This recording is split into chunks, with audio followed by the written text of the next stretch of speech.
The Trendy Far Right. This is Carl himself posting this. Is it me? Well, it's your post, yes. Oh. You were the one that moved the trend onward. But when you put this up, 29,900 posts trending far right, and your comment was, we are rapidly approaching the point where the term far right harmonizes with concepts which is correct, good, and moral, which it does. So you put this Am up. I wrong? That's all I'm saying. And it's trendy. It is trend. You put this up, and you made far right trendy, because it then goes up to 35,000 a few hours later. And I thought, well done, Carl. You're the catalyst for this conversation. Well, I'm just saying. I mean, everything that I think is decent turns out to be far right these days. Don't want to have your country destroyed. Well, you're far right. Like, promote family values. That's far right. Think free speech is a good thing. That's far right. Rule of law is pretty far right these days. I mean, literally everything that I thought was good about this country turns out to be very far right. Okay, I take it. It's awful when your bubble gets burst and you think, "Oh dear, that was all wrong. All those good things were really." But that's the world we live in, I guess. It's topsy turvy. Right is wrong. Wrong is right. It's just all upended. But let's go. This was trending because of Canada, and this is the leader of the Conservative Party, Pierre Poilievre. My French isn't very, I can do Pierre. Pierre's easy. This is the leader of the Canadian Conservative Party. Yeah. And you can imagine how far right a Canadian Conservative is. It's so true. Canada not really being the most conservative of countries, but 65% on the left, maybe 35-40 on the right when you look at voting. On the right. Yeah, on there, I know. So, but they do actually... This guy is good. I do like this guy. In Pierre, they have a conservative leader. I like Maxime Bernier, he's on PCP, but of course that's a much smaller party. Yeah. It's the Conservative. But maybe you could listen to this short question and answer session from Pierre that Rebel News obviously. Hello, Mr. Poilievre. A number of your own comments and actions have been characterized as dog whistling to the far right. By who? By a number of different, but I think it's been characterized by that way. But are you trying to court? Are you trying to court the far right? Sorry, I just need to clarify. By who? By a number of different experts and a number of different people who work in this. Okay, well, I think it's been established that this is a concern. Are you trying to court the far right vote? Who are these experts? You say that there are experts who are saying this. Who are they? My question is, are you trying to court the far right vote? I'm sorry. Your question seems to be based on a false premise. You can't even tell me who these experts are. It sounds like it's just a CBC smear job. Thank you. But what about the question about whether that's the answer is that intention? I have a common sense agenda to axe the carbon tax, bring home powerful paychecks, clear the way to build affordable homes, to put people in housing that they can afford. That is a common sense, mainstream Canadian agenda. And I know that Justin Trudeau's supporters are so desperate to distract from that because his political career is falling apart. So we're seeing an attempt here to distract and protect Justin Trudeau from his extremely unpopular carbon taxes and other failing policies. But we won't let him or his or others distract from that reality. So thank you. So you're not going to answer that question? That was very good. That was very, very good. To do it in the middle of a petrol station, I love that. Yeah. But that's a great... From who? Right. From who? Well, far left extremists. People who think that Canada's a racist, supremacist, white Nazi country. I mean, what do you want? Yeah, exactly. From lunatics who do not represent like a sensible, moderate, normal, far right political position. Because, I mean, he's completely right. So this is just common sense politics? Yes, of course it is. But that's far right because the Overton window shifted so very far to the left. I love, because often I think whenever we get labeled with something, the initial response is to defend, to go back. But he's just smiling. Who? From where? From where? Define what you're talking about, and then I will answer you. Don't immediately think you have to defend yourself. No. Don't. And that was just calm, relaxed, and very confident as well. Very confident. Yeah. But understanding the games the media play. Yeah. And that's in the media space. But I mean, the viewers watching whatever space you're in a different public space. And used the same tactics, have just been relaxed and cool and not aggressive. But the reason that asking from who is so powerful is because the term far right is relative, right? That's the problem with like left and right as political labels, is that they are relative positions on a political spectrum. And so if someone is so insanely far to the left that they think that the Labour Party is right wing, like Novara Media, then if you're sort of centre right, they're going to be like, well, they're very far away from me, and so now they're far right. And this is a very powerful tactic because when you say from who, what you're doing is relativizing, centering it on tell me who it was, and I'll be able to tell you what their Twitter feed looks like, whereabouts on this political spectrum they are. And so that was a great response. And again, I love the confidence in it. It was just like, oh yeah, who was that? Yeah, so good. But actually, he is, because it gives a little bit of hope in Canada, because they obviously had elections and the Canadian people, God bless them, voted again for Trudeau. But he's only been leader of the Conservative Party a year now, September last year. But he's not actually a strongly conservative. He describes himself as a libertarian. But he is, he's not pro-abortion. He's pro-choice. He's pro-choice. Yeah. So he's not pro-life. He's pro-immigration. He's been fairly open on how they want more immigration. He was pro-same-sex typical marriage. Canadian far right. Well, exactly. I mean, some describe him as a populist. Another term no one knows how to define. You're popular, that's bad. And he was even on the fence with Canadian truckers. He kind of said, well, I'm with you, but those who break the law, I'm not. And it was, do what Rebel did, what Ezra did, come full out in support of Canadian truckers. They're fighting for their rights, their livelihoods, their freedoms. And yet he was very much on the fence, not wanting to back them too much. So actually, when you talk about conservative, he's a lot better than what they have had. Sure, but it's not hard to be a lot better than Justin Trudeau. It's not. Justin Trudeau is the literal creature of Klaus Schwab in the Canadian government. Yeah. So, he's slightly better than Justin Trudeau. Oh, great. Yeah. I know, no, but Stephen Harper was certainly fairly conservative, and the Conservative Party have been bereft of leadership, I think, since that. So he stepped into that. But that was why that was trending from Canada, which led me down a little bit of a rabbit hole. And I thought, okay, which other governments have been trending as far right just in the last 2 days or so? And I came across a few of them. It's Poland. Poland. Yeah, the EU's far right kicking boy. But Poland's far right, this is The Economist, could be the next government's kingmaker. It has hidden its extremist roots behind a free market message. And that's the picture of the extreme, the caption on the picture, small government, large glasses. Oh no. Oh no. They're going to reduce your taxes and increase the amount of beer you can buy. I know. The Poles like beer. It doesn't like beer. Oh no, God, I hope the far right don't take over. I might start enjoying life. It's so, but in it, there were just a few things I'll put. There were, he bemoans high inflation. Yeah. So he doesn't like high inflation at 11%. That's one of the things. He was against the pandemic lockdowns. Yeah. The EU's pseudo-ecological programs and financial aid to Ukrainian refugees. That's far right. To be fair, right, I can appreciate an argument for helping Ukrainian refugees. Right, they've been invaded by Russia. They are people genuinely in need. We'll talk about refugees in the last segment. In fact, Ukrainian refugees have a case. That's all I'm saying. Yeah. Oh yeah. And Poland are, of course, right there next to in Ukraine, the midst of it. So they're neighbors. I think there's actually a strong case there. So that's the one thing I'm in mild disagreement with him on. There you go. You can just have a small drink with him, not a large drink then. Yeah, I guess, yeah. But there's some other things. So his party is a confederation, a coalition of three small parties. The Polish system's weird. They're so small. They're like 14, 15, I think, parties, and some of them independents because they can't be part of the parties of one person. Well, I was watching David Starkey on New Culture Forum yesterday, and he thinks this is because Europe has proportional representation. And because we are old and stuck in our ways, in 2011, we voted not for proportional representation.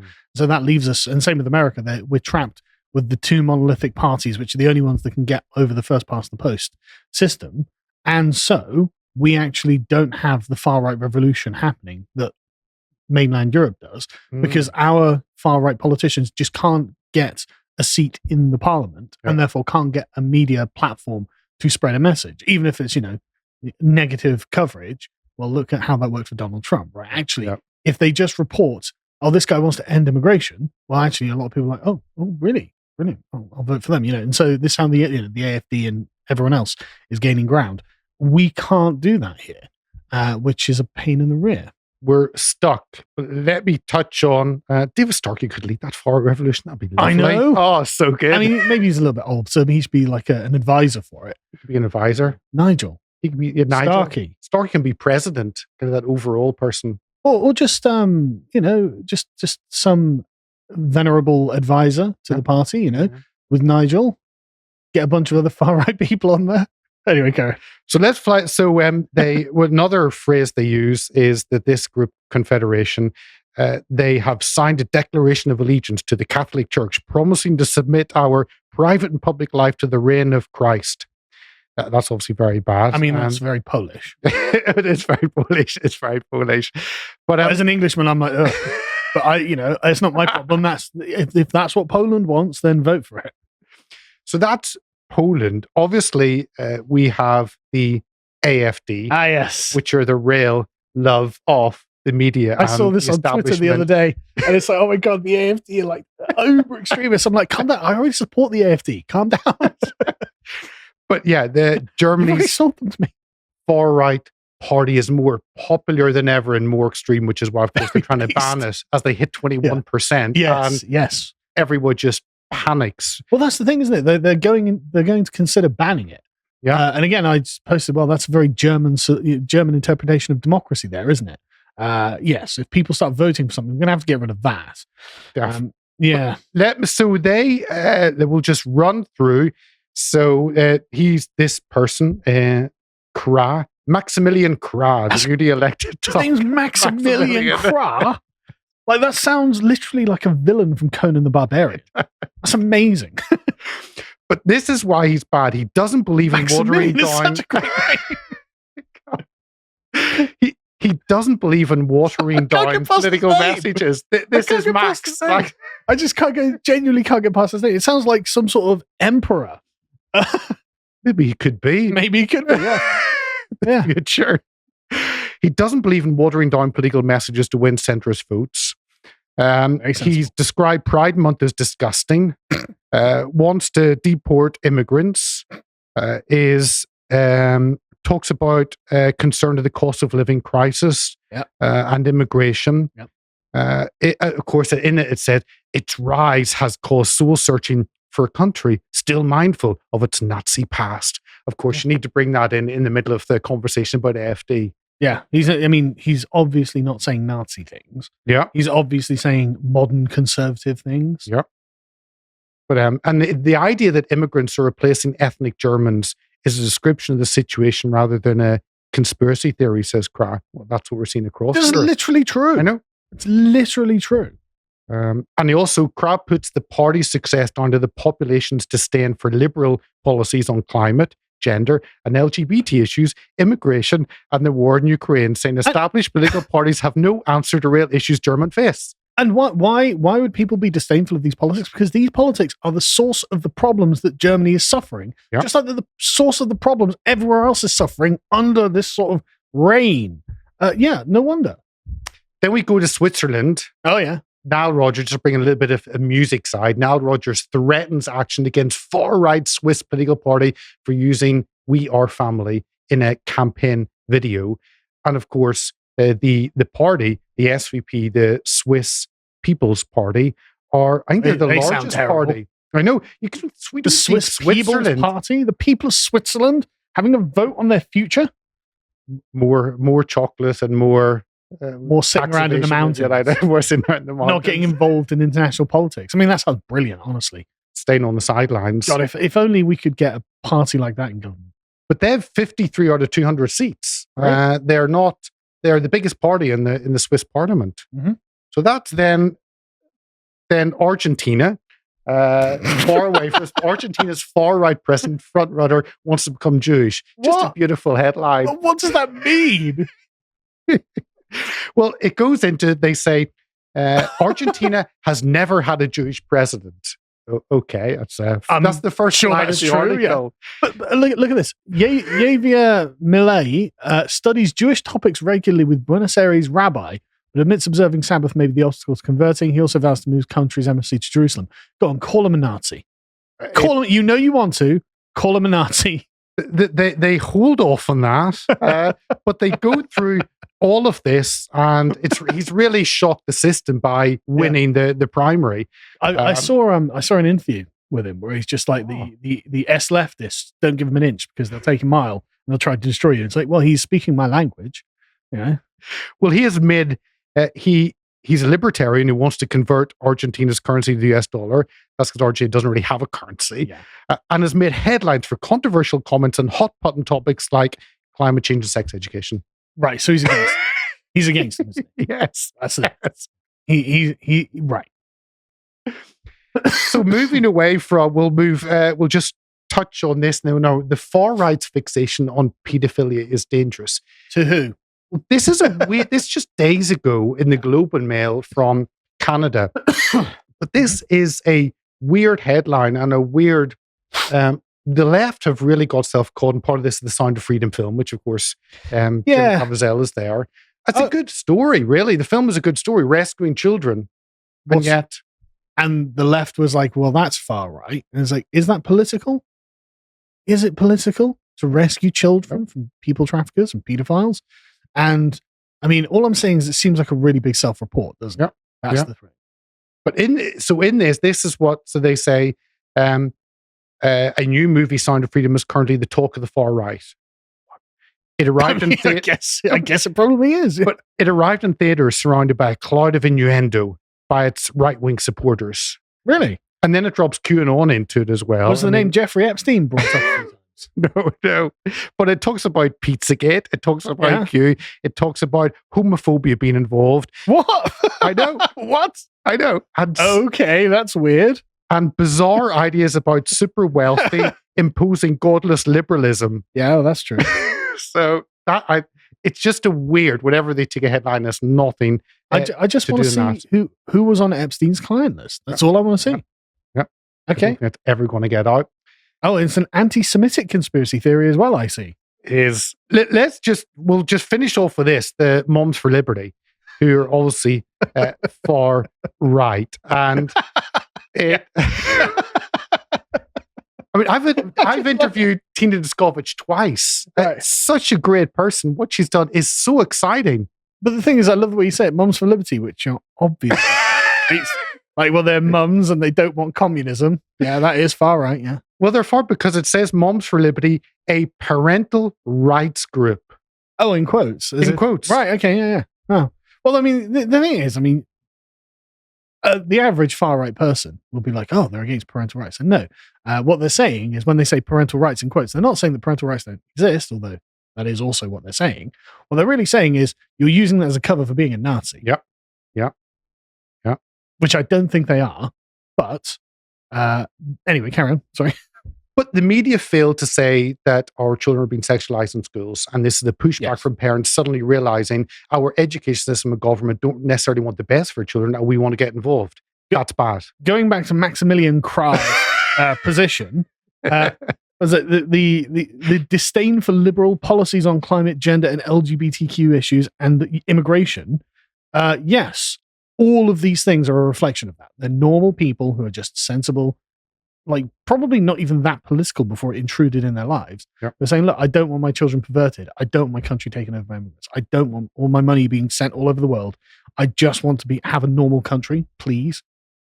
That's all it is. Yeah, 100%. That's what far right is these days. But it goes, it says they're I don't want children to be trafficked in an elite network. It's far right. Typical far righter. As Graham Linham pointed out in that interview. Graham Linham, yeah. Like, men can't become women. Far right, God. So in this article by PBS, which is the BBC of America, it says they have sought to take over school boards. They're setting up a clash with teachers' unions and others who view them as toxic. Brilliant. They have spent their first 2 years inflaming school board meetings with aggressive complaints. Get 'em. The group's support for school choice and the fundamental right of parents to direct their children's education. It is the fundamental right of parents. You would think so, but these are communists and they think that everyone belongs to the state. So, I mean, I agree, but then I'm far right according to this definition as well. Oh, you started the trend, or you continued the trend. You catalyzed the trend. Maybe. I just think these are all really sensible things that all of these people are saying. And then it goes a couple of other things there why they're far right. Of course, it brings in Southern Poverty Law Centre has labelled them an extreme. Then they must. Yeah, exactly. By who? Yeah, the Southern Poverty Law Centre. Well, then they wouldn't they? The extreme group has labelled them extreme. Yeah, exactly. The radical communists are like, they're extremists. Yes, good. I wouldn't support them if you didn't call them extreme. No. But it ends off by saying, editor's note on this article, editor's note, the headline for this story has been updated to identify Moms for Liberty as a far-right group.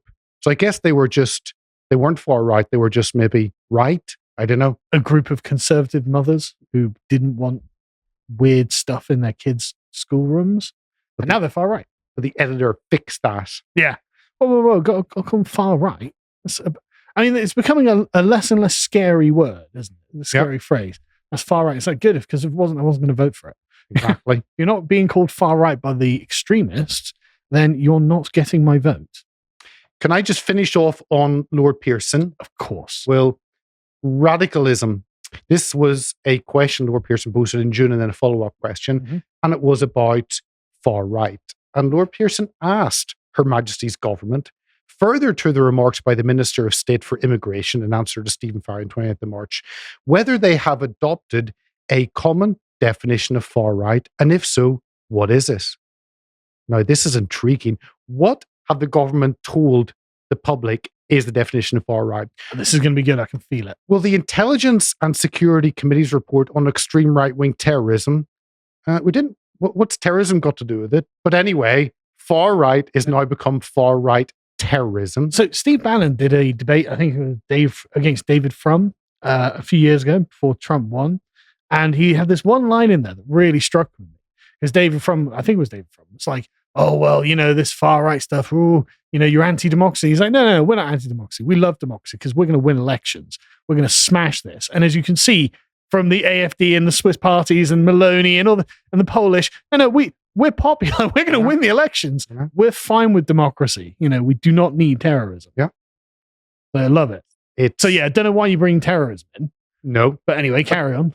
Terrorism. So this extreme right-wing terrorism defines far right as an umbrella term to encapsulate the entire movement which has a far right political outlook. Okay. So that's not an answer. Outlook in relation to matters such as culture, race, immigration, identity. Okay. So that doesn't, have I lost something or missed something? No, it literally references itself in the definition, and that creates a recursive loop of meaning. Yeah. So a far right thing is, what was it exactly again? Sorry? So far right is an umbrella term to encapsulate the entire movement, which has a far right political outlook. Right. Okay. So you can literally take that entire sentence up until the word far right and replace that instance of far right with that sentence. You can copy and paste it. Yep. And it becomes a recursive loop that never finishes. This is why you can't use the word itself in its own definition. This is nonsense. That is not a definition. That has described nothing. You've not told us. If you'd said a far right political agenda is ending immigration, it is promoting family values, it is making sure that inflation is as low as it could be, it's about low taxes, it's about I know, I'd be like, okay, great, I'm voting for it. Who is the furthest right if that's far right? But they can't do that because that makes us sound good. Last final follow-up that he asked and got a reply back. And he went back and asked them, what criteria are used to determine whether groups or individuals have a far right outlook? Yeah. Don't have to be terrorists. The Intelligence and Security Committee's 2022 report on extreme right-wing terrorism, again, terrorists, considers far right political outlook as views that Western civilizations are under threat from non-native people and ideas. Is that not So that means that if you're concerned that China is a threat to the West, or I'm concerned America is a threat to the West. Well, yeah. Like critical race theory did not come from China. Yes. Like, I'm sorry. But Western civilizations are under, some absolutely. say China, some say Russia. Yeah. There are other countries that don't have the best interests of the West. So literally Russia's invading Ukraine right now. Just, okay. So anyone with those views, anyone in the government who's concerned of Russia and their impact on Western civilizations is far right. Okay. Therefore, the whole government are far right. Concerned about communism, socialism, critical race theory, any of those things. I mean, fascism, that would be, a far rightist would be saying, well, that's a foreign ideology because it comes from Italy. Sorry, are we not concerned about that now? Oh, you're far right because you don't like fascism. So this is all nonsense. So it's not only gone from trending to including everyone in that. So most normal people are far right. Understood. But on Wikipedia, just my final line on Wikipedia, it does, which is the arbiter of truth, it says far right policies have led to oppression, political violence, forced assimilation, ethnic cleansing, and genocide. They put a socialist flag on there. That's interesting. Why would you put a socialist flag up? Thanks for watching that segment from the podcast The Lotus Eaters. I hope you enjoyed it. If you'd like to support the work we do here, you can subscribe to our website for as little as £5 per month to get access to all the premium work that we have on there, including the most recent episode of Beau's history series Epochs, which is episode 119, where he's talking about the fall of Rome. If you'd like to catch up with what Beau is doing, you can follow him on Twitter at HistoryBro1. Thanks again for watching, and goodbye.